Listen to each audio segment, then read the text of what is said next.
আজকে কি বৃষ্টির জন্য বন্ধ সব দোকান? এটা কিসের জন্য? ডাটা শাক। ডাটা শাকের অবস্থা তো তেমন একটা ভালো না, দুর্বল পয়েন্টে। আর তার পাশেই কিন্তু সবজি বিক্রি করতেছে, এগুলো সব দেশীয় সবজি আর মাছ।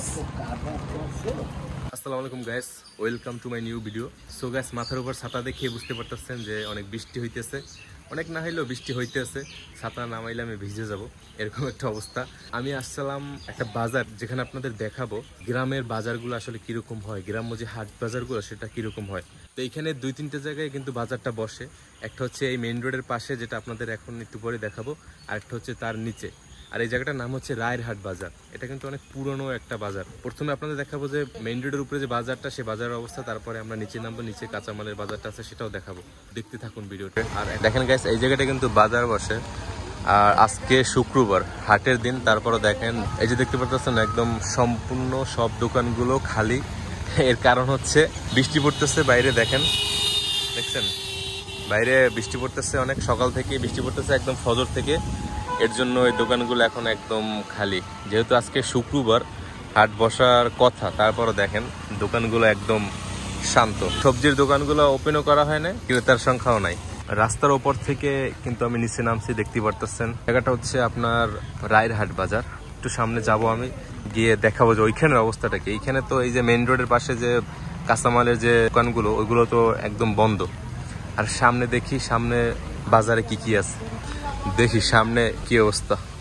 সব দোকানপাট বন্ধ। দেখেন গ্যাস, এখন কিন্তু সকাল 9:30টার বেশি বাজে, তারপর দেখেন সব দোকানপাট একদম বন্ধ। আর এইখানে দেখতে পারতেছি একটা কাকায় সবজি বেচতেছে। আজকে কি বৃষ্টির জন্য বন্ধ সব দোকান। আর এখানে হাট শুক্রবার বসে না, ওই যে মেইন রোডে সকালে কোনো হাট নেই, বিকেলে। ও আচ্ছা, আর এদিকে এত বন্ধ বৃষ্টির জন্য না। দেখতে পারতেছেন গ্যাস, কাকায় গ্রাম্য যে সবজিগুলো সেগুলো বিক্রি করতেছে। এটা কিসের জন্য? ডাটা শাক। ডাটা শাকের অবস্থা তো খুব তেমন একটা ভালো না, দুর্বল পয়েন্টে। তারপর আছে কাঁচা কলা, আর হচ্ছে পেঁপে, লেবু। আর একটু সামনে যাই, দেখি কি অবস্থা। সব বন্ধ। দেখেন গাইস, ওই সামনে কয়েকটা মাছ উঠছে, দেখি কি কি মাছ। আর তার পাশেই কিন্তু সবজি বিক্রি করতেছে, এগুলো সব দেশীয় সবজি আর মাছ।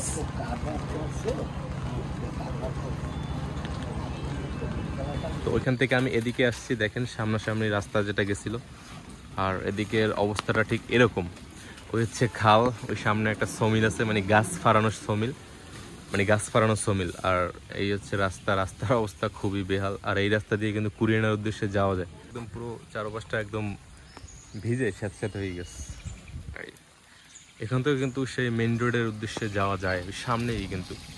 তো চলেন ওই পর্যন্ত একটু যাই, দেখি কি অবস্থা। আর এই যে বলছিলাম, এই দিক থেকে কিন্তু কুরিয়ে না যায়। আর ওই হচ্ছে সেই মানে রায়েরহাটের রাস্তা। রাস্তাটা খারাপ না, ভালোই লাগতেছে, কিন্তু এইখান দিয়ে ভালো লাগতেছে। দেখছেন, এই এখন উঠছি, ভালো লাগতেছে। বাট এদিকে যখন ঘুরি তখন অবস্থা খারাপ, পুরো মাছ চাষ করা যাবে রাস্তায়, এরকম একটা অবস্থা। বাজার থেকে হেঁটে হেঁটে অনেক দূর চলে আসছি।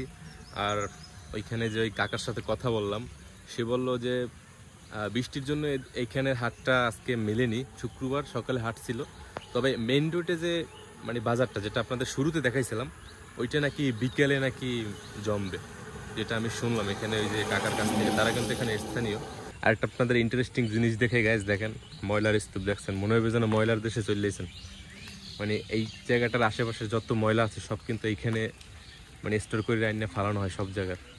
বাট স্থানীয় যারা আছে তাদের তো সমস্যা হইতেছে, অন্যদের সুবিধা হচ্ছে আর এখানে ফালাইতেছে। এর জন্য এখানে যারা থাকে স্থানীয়, তাদের অসুবিধা হইতেছে। দেখছেন সামনে আরও আছে অনেক দূর, বিশাল বড় ময়লার স্তূপ।